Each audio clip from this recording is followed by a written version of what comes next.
Early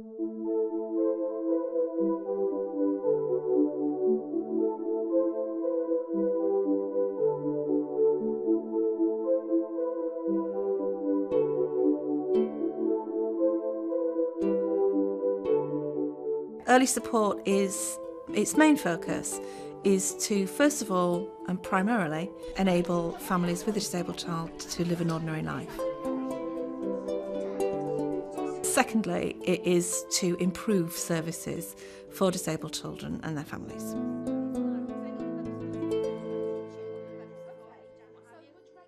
It originated in England, actually, about 7 years ago.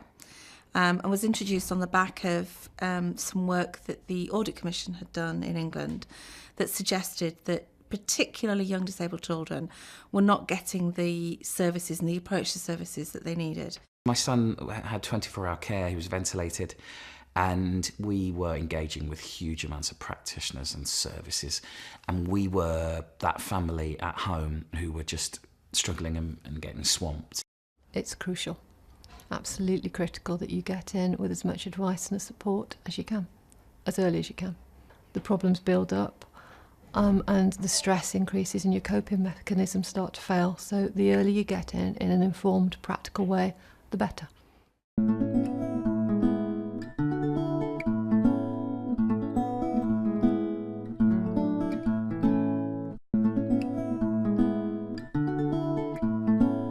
My son had huge input and a huge care package, as it's called, but we'd never had in the 6 years at that stage the multi-agency meeting to make a plan. So we had to have 26 people there in that meeting, and it really made a difference on the days. Things that needed to happen to keep Tom safe happened in that meeting. Plans were put in place. People were able to say they didn't realise.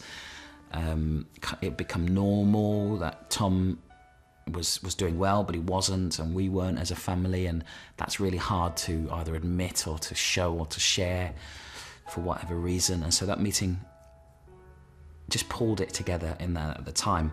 I mean, time was short, but we didn't know that. Children with disabilities are like all children.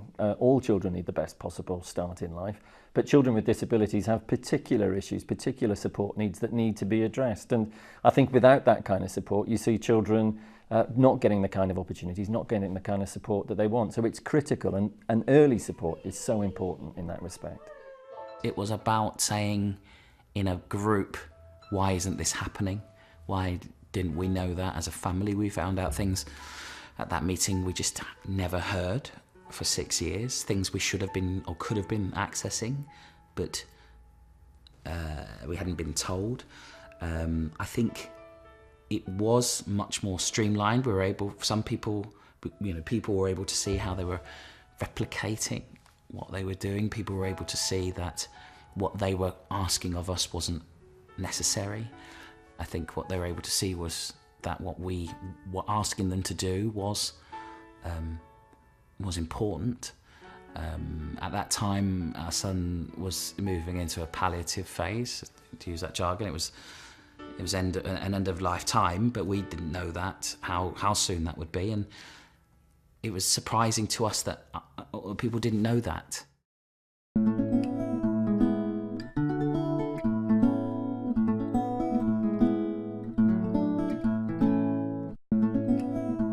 If you haven't had a child with additional needs before, it's a whole new world. I think you walk around with blinkers if you haven't had a child with additional needs before. You don't know everything that it entails. You don't know how many people are involved behind the scenes of helping your child.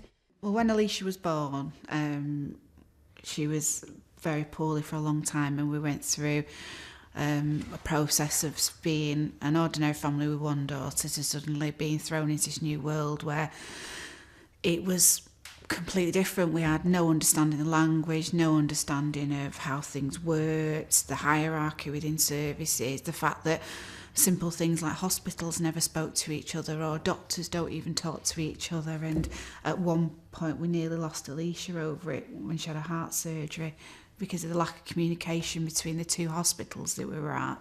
We were on average at appointments or in hospital or dealing with other things, 47.5 hours per week was what our life was like. When you're thrown into this world, and you are thrown into it, sort of launched into it, anything that you can help to support you with that, which the early support materials did, I think is fantastic. With lots of fun and lots of play. Families will be able to live ordinary lives. That's always our kind of starting point. The other ones are around things like families should get the information that they need when they need it, information that's reliable, that's consistent, and that puts them in a position of power. The big issue is about information and accessing information. Where do you go for support if you're a parent or a carer of a child with disabilities? Services are available, but sometimes parents and carers just don't know that they're there. And that adds to the stress, I think. When you have a child, particularly children who have quite complex needs, they could be getting a dozen assessments, maybe more, and none of that's joint. And so another of our principles is we should have a joint approach to assessment. We had books for different appointments, books for different hospitals, sets of notes for this, sets of notes for that, because unfortunately with the fact she was under 3 different health authorities for 3 of her conditions, it meant that they talked to people in their own authority but not outside the authority. And I remember one day we went for a heart surgery, we got there in the ambulance, and at the hospital she'd had a big stack of notes, and she was 14 weeks old at the time, weighed 6 pounds, and they handed over a sheet of paper to the new hospital with the information on there, and that was it. And I couldn't believe that they condensed all that into one sheet of paper. We were really lucky in that, particularly for our daughter, both our children have got additional needs, but for our daughter, by luck rather than judgment, her additional needs were dealt with in an early support type way, in that when she was just 3, we had a multi-agency meeting and we had 15 people sat around a table addressing her health needs, her social needs, her education needs, so that by the time she was going into school, she had a statement. On the other hand, our son, whose additional needs are quite unusual, we didn't have a multi-agency meeting for him until he was about 15. And the only reason that took place was because I happened to say to a couple of healthcare professionals and a social worker, I'd really like you to talk to each other. I'm fed up of you coming to my house and talking to me and having to take time off work to see you and time off the next day to see you. I'd like you to all talk together, and I'd like my son to be there while you're doing it. And that didn't happen until he was 15. I don't want that happening for families.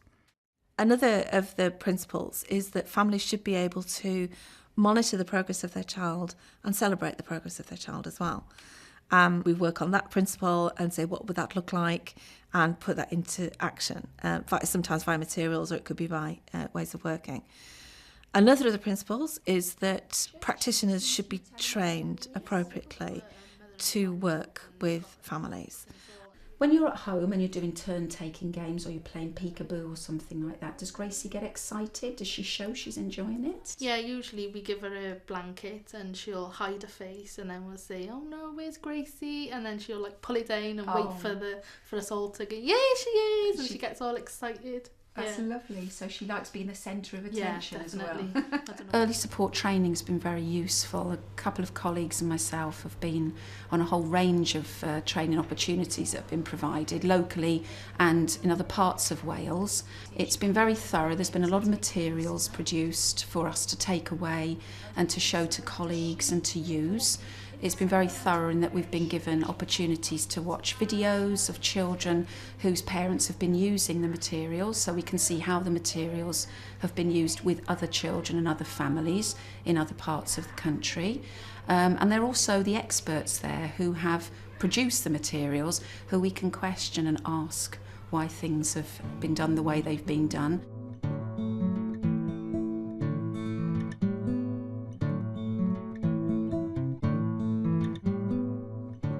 If you felt that parents were feeling a little bit overwhelmed by the amount of material, you could go through it with them. You don't have to read it all, you don't have to read it word for word. It's scanning through it to see what's useful for you, and if you think they need a little bit of support with that, then so be it. It was really daunting to think I've got to sit and go through all these forms.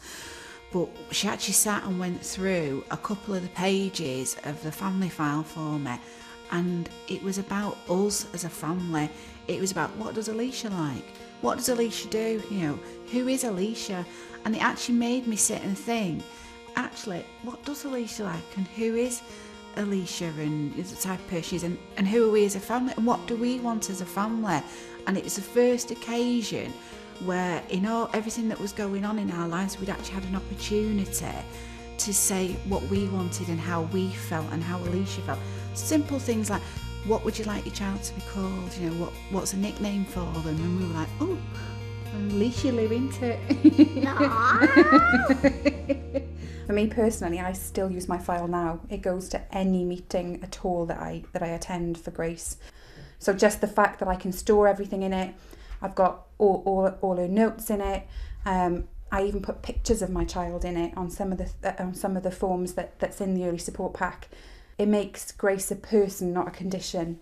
Early support does come with a wealth of very, very good materials, but the mantra of early support always is the materials are not the intervention. You can have early support without having any of the materials, without using any of the materials, without reading a word, because it's an approach, which is a family-focused approach. So it's very important that practitioners get to know the families, give out the materials, and maybe work through the materials with the families. You work to the family's priorities and family's needs and the family's wishes. So if they don't want any of the information in the books, or they don't want it in that form, if they don't want to use the family file, if they don't want to use the developmental journals, they can still have early support.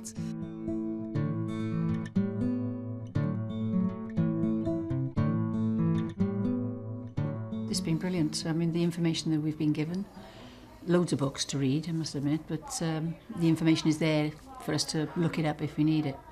And the support of the group has been really helpful. And these are all the different things at step 1 and the different headings. We read the material they give us, or they read out to us. We do little quizzes, or try to build up a tree of what the child development is, and then they give us the answers to the questions. So it's a bit of both. We're interacting with the books and the information that's being handed out. You know, they plant the seed on what you're going to be doing that day. All the materials are there for you. We have a little quizzes, but it's what we get from each other as well. It's so informal. Everyone's more comfortable that way. Yeah. It's not regimental. I find it easy now to approach different parents and ask them, you know, what did you do differently? Maybe, you know, get some advice from them, things that I can try at home. Because you can't always get the right information from the professionals, even though, you know, they're the professional in their particular fields. The parents, I think, you can learn most from. Most professionals have written about it, but not actually always done it. But I said, when you speak to the other parents, they might have took the idea and changed it slightly to adapt to their child's needs. I think what I recognise in families that I've met is that parents and carers of children with disabilities are very often the experts in what their child's needs are, and sometimes they get ignored. And it doesn't matter what profession you come from, whether that's health, whether that's education, whether that's in social services, sometimes people are blind to the expertise that's sitting in front of them. And actually we've got to do much better at responding to those experts. And family members are the experts. Children are the experts. If it's the toy with this flashing light, she will look at that for quite a while. She will.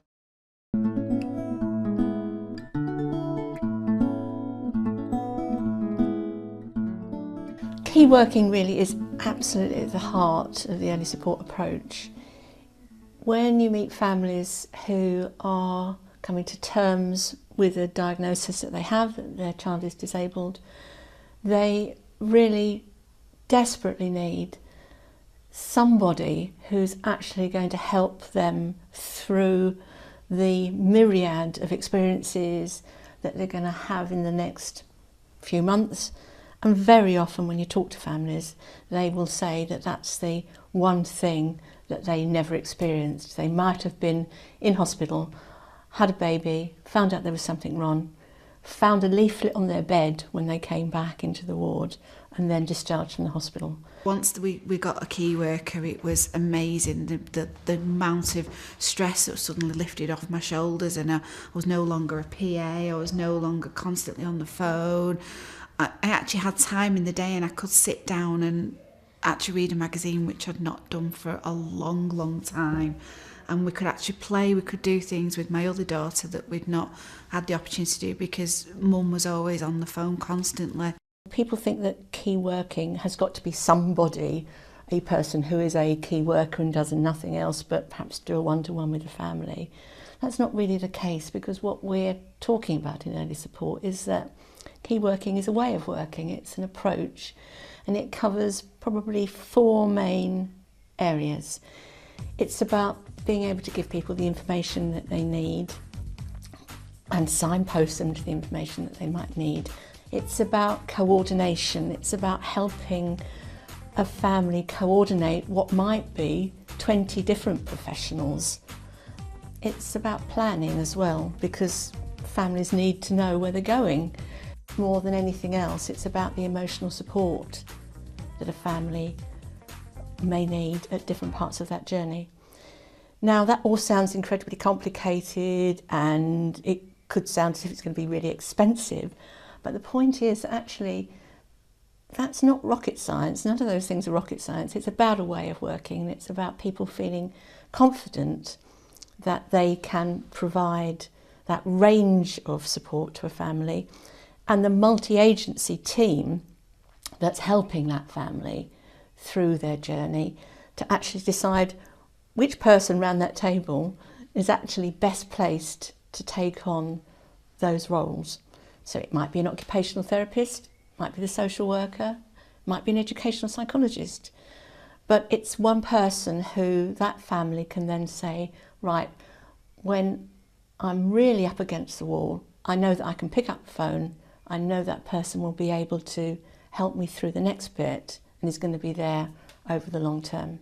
Oh, I love it. I love it. It's fabulous to get to know the families. It's really nice to get a special relationship with the family. You do find out a lot more about the family, and you do develop perhaps more of a closer bond in some sense, because you have more communication. I think as healthcare professionals, we've always worked as a multidisciplinary team. So we've always liaised with our physiotherapy and speech and language therapy colleagues. Within the children's centre setting, we also liaise with the nursery and the Action for Children staff.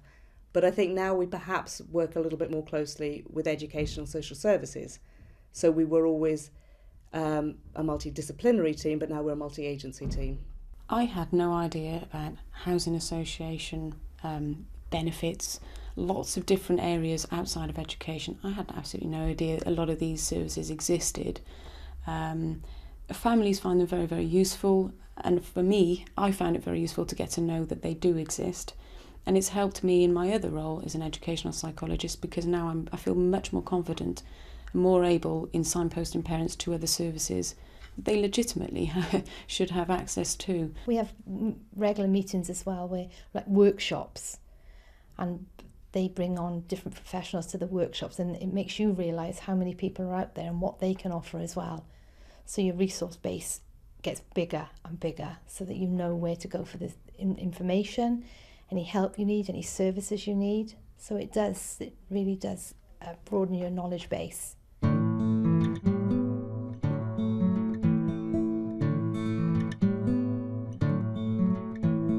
It doesn't cost any more, because it's not a programme, it's not a project, it's a way of working. So in fact, if you take on board that it's a way of working, you don't really have to do anything more or additional to what you're already doing. You just have to do something different. You get fewer parents who want to go to tribunal because they're dissatisfied with the support that they're receiving. You get fewer parents insisting on statementing or some guarantees, because actually they trust the system a lot more. You get parents who are much more empowered, and rather than being quite as helpless as before. They actually feel that they can take this on. They are in control. They can do something about their own lives, so they don't need the kind of support that they used to need. So ultimately, it will save money. You realise that you're your child's voice. If something's not right, I'm going to say it's not right. If there's something that you want for your child, because you've had this support early on, you don't feel that you're being a burden in asking for it. You feel it's there for a reason.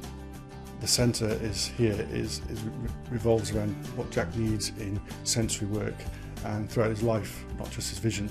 And so the staff here have got to know him from a very early age, and they know what he needs, and they're fantastic with him.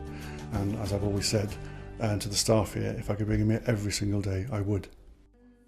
Oh, it's time to say goodbye to all our friends. The early support approach simply boils down to come together, listen, focus, communicate, move forward, reduce stress.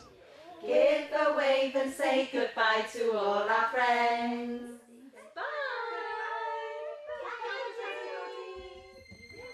Bye.